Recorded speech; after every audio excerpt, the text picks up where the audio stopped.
मक्का agreement में शामिल होने की बात कही जा रही है ईरान के। क्या ये बातें सच हैं? इनकी पुष्टि तो नहीं की गई है ना इस्लामिक नेटो के किसी देश ने ना ईरान ने, लेकिन ऐसे बातें चल रही हैं। ईरान और सऊदी अरबिया को तो हम हमेशा से ही चिर प्रतिद्वंदी मानते रहे हैं। दोनों एक गठबंधन में कैसे हो सकते हैं? क्या इन खबरों में कोई सच्चाई है? ये खबर ईरान के एक ऑफिशियल ने अनऑफिशियली बताई है। पहली चीज, ईरान के एक ऑफिशियल ने अनऑफिशियली बोला है कि हमें भी ये ऑफर मिला है। इस तरह की बात हमने बांग्लादेश और सीरिया के बारे में भी सुनी कि मक्का डिफेंस पैक्ट में इन दोनों को भी ऑफर दिया गया है। रियलिटी ये है कि अभी भी जो तीन ओरिजिनल सिग्नेटरीज हैं इस पैक्ट के, उन्होंने इतनी हिम्मत नहीं दिखाई है कि इस पैक्ट को पब्लिक डोमेन में पब्लिश कर दें कि इस पैक्ट के अंतर्गत क्या क्या कवर होता है, क्या क्या क्लॉजेस हैं। अभी तक किसी भी प्लेटफॉर्म पे ना सऊदी, ना पाकिस्तान और ना ही तुर्की ने इस पैक्ट की डिटेल्स को पब्लिश किया है। तो अब जब हम पैक्ट को ही नहीं जानते हैं तो इसमें नए तौर पे क्या सीरिया, बांग्लादेश या अब ईरान आएगा, ये थोड़ा सा वाइल्ड थॉट है। लेकिन क्या ये इम्पॉसिबल है? नहीं। आप इस बात को समझे कि जब एंटी ज़ियोनिज्म एंड ग्लोबलाइज इंतफादा की तरह के आइडियोलॉजीज प्रिवेल करते हैं तो अमेरिका और इजराइल के खिलाफ इन सारे देशों का एक ही कॉमन रक्त चरित्र है। वो एक साथ हो सकते हैं लड़ाई के दरमियान भी। जैसे ही आप इजराइल ज्यूज को या अमेरिका को हटा देंगे, ये आपस में लड़ सकते हैं। लेकिन जैसे ही अमेरिका या इजराइल आएगा, ये बहुत पॉसिबल होता है कि ये फिर से यूनाइट हो जाए। आज जब हम आपसे बात कर रहे हैं, उस वक्त स्टेल्थ मिशन में पाकिस्तान का आर्मी चीफ तेहरान में है with high power delegation. Now कल ओमान का एक डेलीगेशन गया हुआ था। हफ्ते पहले हमें कंफर्म्ड इंफॉर्मेशन है कि कई जहाज तेहरान में लैंड किए और इसके बारे में कयास लगाए जा रहे हैं कि उसमें बड़ी मात्रा में कैश या सोना तेहरान के पास ट्रांसफर किया गया था, क्योंकि ये डी डे इकोनॉमिक सैंक्शंस की बातें चल रही थी। तो ये सारे देश जो on the surface United states के मिलिट्री बेसिस को लेकर वहां पे बैठे हुए हैं, ये अंदर ही अंदर ये जानते हैं कि ट्रंप के जाने के बाद अगर ग्लोबल ऑर्डर में कुछ मेजर चेंजेस आएंगे तो हो सकता है ईरान फिर से यहां एक डोमिनेंट पावर हो जाए। और इस वजह से इजराइल को लेके हमें ईरान के खिलाफ बहुत बोल्ड एक्शन नहीं लेना चाहिए। कहीं ना कहीं सॉफ्ट पेडलिंग बोलते हैं, वो करना चाहिए। एक तरफ तो ये, दूसरी तरफ ईरान ने, मैं सारे पैनलिस्ट को बोलने की पूरी आजादी है आपके यहाँ, इसलिए उसको मैं काउंटर नहीं कर रहा। ऑब्जेक्टिव एनालिसिस होनी चाहिए, क्योंकि हम थर्ड पार्टी हैं। हम भावावेश में किसी एक टीम की एनालिसिस करते समय या महिमा मंडन करते समय दूसरे के पावर्स को ओवरलुक नहीं कर सकते। एक रियलिटी है कि आज की स्थिति में ईरान की इकोनॉमी बर्बादी की तरफ है। जज्बा पूरा है, लेकिन इकोनॉमी बर्बादी की तरफ है। इसको अगर 4 या 5 अलग अलग वर्टिकल्स में आप समझना चाहें तो हाँ, मेजॉरिटी जो बेसिक इंडिविजुअल रिक्वायरमेंट्स होती हैं in terms of food, Iran काफी वक्त तक बिना किसी एक्सटर्नल हेल्प के फूड पे सरवाइव कर सकता है। बार्टर परमिट कर दे, बिना पैसे के फूड ले लो, या जो लैंड लॉक्ड कंट्रीज उनके सपोर्ट में आ जाए, कुछ खाने का सामान भेज सकते हैं। जो यूएसएसआर के समय तो ये लैंड कनेक्टेड थे, अभी रशिया इनसे लैंड कनेक्टेड नहीं है, कैस्पियन है, और एक ट्रेन रूट टू चाइना, वहां से कुछ इनको मिलता है। दूसरा, मेडिकल एड। बहुत सी एजेंसीज दुनिया भर की इस बात पे नहीं मानेंगी कि मेडिकल एड रोक दिया जाए। तो फूड हो गया, मेडिकल हो गया, इलेक्ट्रॉनिक, साइंस, एनर्जी, इसमें इनका कोई एसओएस नहीं होगा। अगर डी डे में बोला जाएगा कि ये सारी चीजों का भी कोई आदान प्रदान ईरान के अंदर और बाहर से नहीं करना है, तो इससे आईआरजीसी की सत्ता को कोई फर्क पड़ेगा? I really don't think so. तो इकोनॉमी चूंकि एक वर्चुअल चीज है जिसमें डॉलर है कि क्रिप्टो करेंसी है कि अपना इनका कोई करेंसी निकाल दिया नया, या चिट पे कुछ दिन काम कर लिया 2-4 साल। इकोनॉमी में पैसे का जो वैल्यू है नोशनल होता है। फैक्ट है कि जो फिजिकल सामान चाहिए इंसान को जिंदा रहने के लिए, वो सामान ईरान के पास अभी होगा। और जिस तरह से वो चारों तरफ से देशों से घिरे हुए हैं, ह्यूमैनिटेरियन ग्राउंड पे उन सामानों को कोई नहीं रोक पाएगा। अमेरिका भी। तो अमेरिका ये इकोनॉमिक सैंक्शन लगा रहा है सिर्फ इनकी मिलिट्री हार्डवेयर, इनके प्रॉक्सी सपोर्ट, इनके एटॉमिक एंड मिसाइल प्रोग्राम, ये 4 फोकस चीजों को कर्ब करने के लिए। कोई भी साइंस एंड टेक्नोलॉजी का ट्रांसफर, कोई भी एनरिचमेंट का ट्रांसफर, कोई भी डेवलपमेंट इन दीज 4 एरियाज का किसी भी किस्म का आवाजाही ईरान से रोकना, और इसके लिए जो पैसे चाहिए, करेंसी, उसको रोकने की कोशिश। फ्रोजन एसेट्स फ्रोजन रहेंगे, कुछ और एसेट्स को अगर हम फ्रीज कर सकते हैं, और किसी किस्म का करेंसी चेंज ओवर नहीं। और ये मंशा के साथ अभी जब 3-4 घंटे में डिक्लेरेशन आ जाएगा तो हमें इसके रिस्पॉन्सेस देखने पड़ेंगे, जैसा हमने पहले बोला।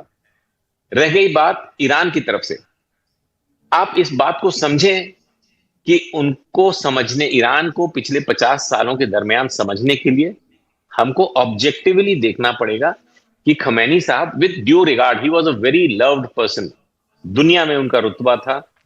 और ठीक कह रहे हैं रजा साहब, बहुत ही ग्राउंडेड लीडर थे। जमीन पे सोते हुए फोटो मैंने बचपन में देखी थी उनकी, जमीन पे, ईरान का रिलीजियस हेड जमीन पे सोते हुए फोटो मुझे याद है, मैंने देखी थी कहीं, मैं काफी पुरानी बात कर रहा हूं। उस किस्म का लीडरशिप वैल्यू था, इसीलिए बड़े ऑनरेबल माने जाते थे। लेकिन 79-78 में जब उन्होंने अपदस्थ किया था एग्जिस्टिंग रजा के फोर फादर्स को, उस समय उनको यह पता था कि ईरान इतना लिबरेट हो चुका था कि इनकी ये जो दमनकारी सत्ता, जिसमें एक खास वर्ग के, समाज के एक खास वर्ग को बहुत डिक्टेटोरियल तरीके से कंट्रोल करने की व्यवस्था थी, कि नकाब, शरिया, बुर्का, पब्लिक प्लेस में बिहेवियर, ये चीजों के लिए उनको ये पता था कि इंटरनल रेसिस्टेंस होगा। और यही था जेनेसिस आईआरजीसी का। आईआरजीसी सेना नहीं थी, इस्लामिक रिवॉल्यूशन गार्ड कोर। जो इस्लामिक रिवॉल्यूशन हुआ वेस्टर्नाइजेशन ऑफ ईरान के खिलाफ खमैनी साहब के समय में, उस रिवॉल्यूशन को गार्ड करने के लिए यह टीम बनाई गई थी। इनको पता था कि इंटरनल अपराइजिंग्स होंगी, तो इस्लामिक रिवॉल्यूशन गार्ड कोर, इस रिवॉल्यूशन को बचाने के लिए, उसके लीडर्स को बचाने के लिए आईआरजीसी की स्थापना हुई। इसमें हमारे और आपके मतभेद नहीं हो सकते, ये रियलिटी है। और धीरे धीरे करके इन्होंने सेना को, एयरफोर्स, आर्मी, नेवी को ओवर पावर किया। फिर भी लगा कि अभी भी स्कोप बचा है कि शहरों में, प्रोविंसेस में लोग अपराइजिंग कर सकते हैं, तो इन्होंने बसित की संरचना की। बसित जैसे एक लोकल वॉलंटरी फोर्स है। आप अगर बसित में शामिल होना चाहते हैं तेहरान में, तो आप, एक चैनल है जिसके थ्रू आपको आर्म कर दिया जाएगा, आप उस आर्म का इस्तेमाल करेंगे अपने इलाके में किसी भी ऐसे अपराइजिंग को जो कि खमैनी साहब की सत्ता के खिलाफ हो सकती है, उसको क्रश करने के लिए। तो बसित इज लाइक दैट। जो एमएचए के अंडर में हमारी सीआरपीएफ, एमएचए के सीएपीएफ होती हैं, सेंट्रल आर्म पैरामिलिट्री फोर्सेस, वैसा नहीं है, वॉलंटरी फोर्स है। तो ये दोनों फोर्सेस मिला के इन्होंने किसी तरह अपने पूरे देश को 4 दशकों से 5 दशकों से एक खास तरीके से रेगुलेट किया। ईरानियंस बड़े सीधे लोग होते हैं, उन्होंने इसको सबमिट कर लिया कि ठीक है, हम ऐसे ही जी लेंगे, ऐसे ही खुश हैं। यस, लेडीज ने, वहां हमारी एक बड़ी खास फ्रेंड है तेहरान की, वो अच्छा खासा पोस्ट ग्रेजुएशन, पीएचडी, और वो बताती हैं वैसी ही पिक्चर जैसा कि आपके को पैनल बता रहे हैं, और सही बता रहे हैं। लेकिन क्या यही ईरानियंस जब अमेरिका में पब में, नाइट क्लब्स में जाते हैं, यहां के एलीट ईरानियंस के बच्चों की बात कर रहा हूं, तो क्या उनकी ये ट्रेनिंग खत्म हो जाती है, या उनके अंदर वो एक एम्बिशंस होते हैं वेस्टर्न कल्चर का? सही गलत की बात नहीं हो रही, उसको ये क्रश कर देते हैं? नहीं। इसी वजह से इस साल जनवरी में जो अचानक से एक मेजर अपराइजिंग हुई, जिसको खमैनी साहब के फोर्सेस ने, आईआरजीसी इन स्पेसिफिक, ने रूथलेसली, ब्रूटल तरीके से क्रश किया। अब वो 50,000 लोग मारे या 60,000 मारे या 5,000 मारे, डज नॉट मैटर। फैक्ट है कि ईरान की फोर्सेस ने ईरान की जनता को खुलेआम बुचर किया जनवरी में। इसको कोई डिनाई नहीं कर सकता, दुनिया की कोई एजेंसी। नंबर्स में डिफरेंस हो सकता है कि नहीं जी सिर्फ 5-10 हजार लोग मरे थे, ट्रंप बार बार कह रहे हैं 50,000 से 60,000। वेस्टर्न मीडिया का एक अलग एनालिसिस है, अल जजीरा का एक अलग एनालिसिस है। We can talk about the numbers of people died, लेकिन क्या मारे नहीं अपने लोगों को? क्या अभी पिछले 3 महीनों में इन्होंने, आईआरजीसी के एक फैक्शन ने कुछ यंगस्टर्स को वहां सरेआम फांसी नहीं दी अंदर घुस के? क्यों? क्योंकि जनवरी में उन्होंने अपने ही लोगों को छिपाने की कोशिश की थी जब उनको एग्जीक्यूट किया जा रहा। तो इस तरह की एक्टिविटीज एक खास ग्रुप ईरान का करता है, लेकिन अनफॉर्चुनेटली वही ग्रुप वहां पे डोमिनेंट है। जो बाकी मेजॉरिटी ऑफ ईरानियंस है पीस लविंग है। इवोल्यूशन उनका मतलब इवोल्यूशन होता रहा है, वो काफी ग्रो अप किए हैं, पढ़ाई लिखाई करिए, कनेक्टेड। लेकिन ये जो कोर ग्रुप है जिसको अपनी आइडियोलॉजी दुनिया पे थोपनी है, ग्लोबल शिया वर्चस्व बनाना है, और ये ग्लोबलाइजेशन ऑफ इंतफादा या एक्सटेंशन ऑफ जायोनिज्म, इस तरह की फिलॉसफी को सपोर्ट करने के खिलाफ ये आवाजें उठी थी। ये युद्ध हुआ है, कहां पहुंचेगा ये कुछ वक्त में पता चलेगा। ईरान की हालत आज की तारीख में मिलिट्री डिग्रेडेशन काफी हुआ पड़ा है, और इकोनॉमिक डिग्रेडेशन भी ठीक ठाक सा हुआ है। आज के बाद उसके और ज्यादा बढ़ने के चांसेस हैं। क्या इससे अमेरिकन एक्शन जस्टिफाई होता है? Not at all. अमेरिका का कोई बिजनेस नहीं है किसी तीसरे कंट्री में जाके वहां की इंटरनल, अगर इतना ही करना था तो आप उस समय पैदा नहीं हुए होंगे। टियाननमेन स्क्वायर में, चाइना में, सेंट्रल चाइना में छात्रों के ऊपर आर्मी ने टैंक्स चला दिए थे। अमेरिका तो नहीं गया वहां पे। यही अमेरिका, यही फॉरेन पॉलिसी, या इस तरह के कई अपराइजिंग्स। तो ये ट्रंप के समय में थोड़ा ज्यादा एक्सट्रोवर्ट बिहेवियर, इंटरनेशनल पोलिसिंग डंडे के तौर पे अपनी चलाने की सोच रहे, लेकिन पीछे का एजेंडा प्रॉक्सीज को खत्म करना, ईरान की मिलिट्री पावर को, नॉट मिलिट्री, आईआरजीसी की प्रॉक्सी पावर को खत्म करना, मिलिट्री डिग्रेडेशन, उसके साथ साथ उनका मिसाइल प्रोग्राम जो यूरोप तक ना पहुंचे, और उनका atomic enrichment of uranium weapon grade तक ना पहुंचे, ये एजेंडा था। इस एजेंडा को काफी हद तक पा लिया है। मामला फंस गया हॉर्मुज पे। हॉर्मुज के बारे में ईरान ने बोला है कि अगर आज डी डे में कुछ ऐसी बातें हुई कि हमारे आने जाने के रास्तों को रोका जाएगा, तो एक बूंद तेल किसी पोर्ट से, गल्फ में से नहीं निकलेगा बाहर। ये एक नया चैलेंज आने के चांसेस है। जी बिल्कुल। एक आखिरी सवाल सा है सर, उसके बाद फिर हम आखिरी टिप्पणी के लिए चलेंगे हकीम जी के पास। बार बार बात ये कही जा रही है, युद्ध शुरू होने से पहले, युद्ध के दौरान भी और अब भी, कि ईरान में आईआरजीसी और बाकी नेताओं के बीच में एक टकराव की बात कही जाती है कि सब एकमत नहीं है। एक बड़े वर्ग का मानना है कि हमें अमेरिका के सामने बिल्कुल नहीं झुकना चाहिए, अमेरिका से कोई बातचीत नहीं करनी चाहिए। एक वर्ग ऐसा भी है जो चाहता है कि बातचीत हो, शांति आए और हमारे देश की स्थिति थोड़ा बहुत सुधरे। अमेरिका से दोस्ती होने पर जाहिर सी बात है प्रतिबंध हटेंगे तो बेहतरी आएगी। बिल्कुल सही बात है। रजा पहलवी आज से 5 महीने पहले एक अच्छे खासे माइंड मेकअप में थे कि अगर चीजें ठीक रहेंगी तो मैं ईरान लौट के तेहरान में सत्ता पे काबिज होना चाहूंगा, क्योंकि उन्हें ऐसा लगा था कि पहली जो 28 फरवरी को हिट हुई थी तेहरान में, उसके बाद वहां की लीडरशिप थोड़ी पोलाइट होएगी। लेकिन ऐसा हुआ नहीं। मैं अभी आज एक इंटरनेशनल चैनल पे एनालिसिस, उसमें यह बताया गया कि ये वही लोग हैं जो आज से 25 साल 30 साल पहले आईआरजीसी ने जो 7 लोगों को चेंज किया है पिछले 5-6 दिन पहले टॉप लीडरशिप में, चाहे वो रजाई हो, वहीदी हो, या लारीजानी के बाद के जो चेंजेस, ये सारे वही लोग हैं जो पहले से थे, इस चेयर से उस चेयर, उस चेयर से उस चेयर। तो आइडियोलॉजी चेंज नहीं हो रही है।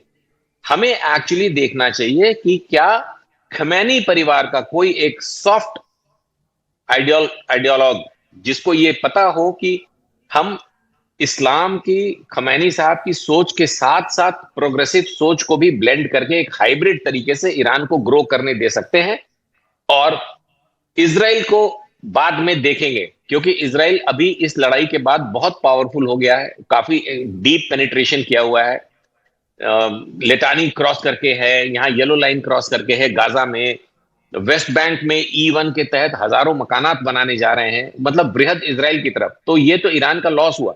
तो उन्होंने अभी, अगर उनको ये पता रहता, स्टेट क्राफ्ट का हिस्सा होता है ये, आपके दर्शकों को भी पता होगा जो जानकार हैं, कि स्टेट क्राफ्ट में कई बार आपको हॉट एंड कोल्ड दोनों करना पड़ता है। अभी ईरान की जो इंटरनल रिक्वायरमेंट है वो है अपने फर्दर नेस्तनाबूद होने के राह पे हैं, उसको रोके, रिवाइव करें, ना कि एक जिद्दी, एक वर्टिकल आईआरजीसी का पूरे देश को ब्लैकमेल करके गन पॉइंट पे और डिवास्टेशन की तरफ जाता रहे। क्योंकि जो आम जनता है ईरान की, वो ज्यादा सफर करेगी। ये जितने भी आईआरजीसी के सुप्रीम कमांडर्स हैं, ये एफ्लुएंट लोग हैं, एलिट्स हैं, इनको ये इकोनॉमिक ब्लॉकेड 10 साल बाद छुएगा। लेकिन आम जनता को ये blockade in form of food, in form of health, in form of hospitals या बाकी कुछ क्रिटिकल रिक्वायरमेंट्स में नीचे की जनता पहले मारी जाएगी। लेकिन वो अपराइजिंग नहीं दिखा सकते क्योंकि आईआरजीसी और बासित मिलकर उनको क्रश कर देंगे। तो हमें वेट करना पड़ेगा कि खुमैनी साहब के परिवार से कोई ऐसा आइडियोलॉग जो इस बात को समझे और वोकल होके बता पाए। इस बात से भी बचने के लिए आईआरजीसी के लीडरशिप ने बहुत स्मार्टली पोजीशन साहब को मैनेज कर रखा है और हर थोड़े दिन पे ये बोलते हैं कि मोस्तफा खमैनी ने बोला है, मोस्तफा खमैनी ने बोला है। This is too late. अगर मोस्तफा खमैनी है तो कुछ ना कुछ वो 5 साल पुराना एक वीडियो डालने से आप अपनी बातों को काउंटर कर रहे हैं। अपनी आपकी जो सिंसेरिटी है आपके रिपोर्टिंग में कि 400 अमेरिकन सैनिकों को मार दिया, उसके एक रिफ्यूलर को परसों मार दिया, इस तरह की झूठ प्रोपेगेंडा जो अमेरिका भी करता है ये भी करते हैं, उससे आप मोस्तफा खुमैनी का नाम खराब कर रहे हैं। क्योंकि आपने बताया था कि उसके चेहरे पे ऑफिशियली आपने बताया था कि बहुत चोट लगी है, कोमा में है, और फिर आप उनका एकदम फ्रेश चेहरे का एक वीडियो डालते हैं जो कोई भी देख के, जो फोटो एनालिस्ट होते हैं, हम सब उसमें ट्रेंड हैं, उनको पता है कि उनके चेहरे पे जो लाइंस हैं, जो स्किन है, उसका टेक्सचर 5-7 साल से ज्यादा पुराना है जो लास्ट मोस्तफा की फोटोग्राफ से अगर आप कंपेयर करेंगे जो उपलब्ध है। इसीलिए पोजीशन साहब अपना टेल क्लियर करने के लिए बोलते हैं जी हमने 6-7 घंटे बात करी बट उनको देख नहीं पाया, मुझे पता नहीं था कि वही थे या उनकी तरह कोई था। जब आपके पास उनका ऑडियो इनपुट ही नहीं है तो कैसे कंपेयर करेंगे? तो anyways these are all very complex thing. लेकिन ईरान के समय को इस समय जरूरत है, आज अगर वो पाकिस्तान की टीम से भी ये बात कर पाए क्योंकि उनके सामने शायद वो कंफर्टेबल हैं, जनरल मुनीर वहां बैठे हुए हैं, उनके थ्रू ये डी डे डिक्लेरेशन के पहले अगले 3 घंटों में हो सकता है कि पाकिस्तान ही कोई अनाउंसमेंट कर दे कि हमने ये बात कर ली है तेहरान से और इसलिए डी डे कुछ दिन रोक दिया जाए। ये एक बहुत फेयर चांसेस है जिसको हम अगले 3-4 घंटे में जान पाएंगे। जी बिल्कुल। हकीम जी के पास चलते हैं आखिरी सवालों के जवाब लेने के लिए। हकीम जी, पहला तो ये कि मक्का एग्रीमेंट में क्या ईरान के शामिल होने की जो बातें कही जा रही हैं उनमें आपको कितनी सच्चाई दिख रही है? आपका ईरान से वास्ता भी है, आप वहां रहे भी हैं, क्या लगता है कि सच में न्योता मिला है और ईरान इस पर विचार भी कर रहा है? नमस्ते जी। देखिए, अभी जैसे ये बोल रहे हैं कि आप इस्लामिक नेटो, जबकि नेटो उन्होंने अमेरिका ने कई साल पहले बना चुका है, तो ये एक अलग से बना। ये ईरान का पहले से भी, अभी का नहीं है। आईओसी में कई बार बोला है कि हम लोग सारे मिल जाएंगे, अमेरिका और इसराइल की जरूरत नहीं होगी कि हमारे ऊपर हमला करे। जिस तरीके की जुल्म कर रहा है इसराइल, हर जगह बढ़ा रहा, हर जगह मारा, बच्चों को मारा, सबको, ये खत्म हो जाएगा। ये ईरान की पहले से भी था। हाँ, जरूर जो एमपी हैं, उन्होंने बोला है कि हाँ हमें न्योता मिला है, और इन्होंने कौन स्पीकर साहब ने बोले हैं कि गालिबॉफ ने बोले हैं कि कई कंट्रीज बोले हैं कि हम लोग सब मिलके इस पे बातचीत करेंगे, सब मिलके बोल के, पूरे अरब कंट्रीज है ना, सिक्योरिटी की काउंसिल जो होती है ना, सिक्योरिटी के लिए बातचीत करके आपसी, जैसे मक्का पैक्ट है वैसा पूरी तरह इस्लामिक देशों का खाड़ी का बनाएंगे बोल के न्योता मिला है बोले हैं। अभी ईरान उस पे बातचीत कर रहा है, यानी ध्यान से क्या है क्या नहीं, उसके पॉजिटिव क्या है, नेगेटिव क्या है, कैसा क्या है, क्योंकि उसमें इजिप्ट भी है। पॉसिबिलिटीज, अगर ईरान आएगा तो इजिप्ट आएगा, अभी तो तुर्की, पाकिस्तान, अच्छा चलो ये गल्फ नेशंस तो उसका कोई माने नहीं रखता, बहुत छोटे छोटे कंट्रीज हैं। उसका रहने से भी क्या है, उनके पास सिर्फ वेल्थ है, उसके अलावा उनके पास कोई दूसरी चीजें है ही नहीं, क्योंकि जो अमेरिका देता उसी के ऊपर डिपेंड है। उसमें क्या, तुर्की, इजिप्ट और ईरान, ये तीनों बड़े नेशन, उसके साथ में सऊदी अरबिया है, वो आप आपस में पाकिस्तान है। तो इसमें क्या है, सारे बातचीत कर रहे हैं कौन क्या है क्या नहीं, शायद पॉसिबिलिटीज हैं। आज जो आसिफ मुनीर है उसी पे बातचीत कर रहे होंगे, इस पे अभी कोई खुल के कोई डिटेल्स नहीं आया है। कल है ना, ओमान के फॉरेन मिनिस्टर भी पहुंच रहे हैं ईरान, टुमारो, कल के दिन पहुंच रहे हैं। इस पे कई कंट्रीज बातचीत कर रहे हैं, इस पे चल रहा है, पॉसिबिलिटीज हैं। अब उसका इस्लामिक नेटो नाम दे या पूरा एक संगठन अगेंस्ट वेस्ट के खिलाफ, तो ये चीजें जो अमेरिका ने, यानी कि पूरी खाड़ी नेशन है, जितने भी गल्फ नेशन है, वो समझ चुके हैं कि अगर अमेरिकन बेसेस रहेंगे तो हमारी बर्बादी है। अब ईरान, क्योंकि उनके बेसेस वो खुद नहीं बचा पाएगा, तो उनकी कंट्री को क्या सिक्योरिटी देगा अमेरिका।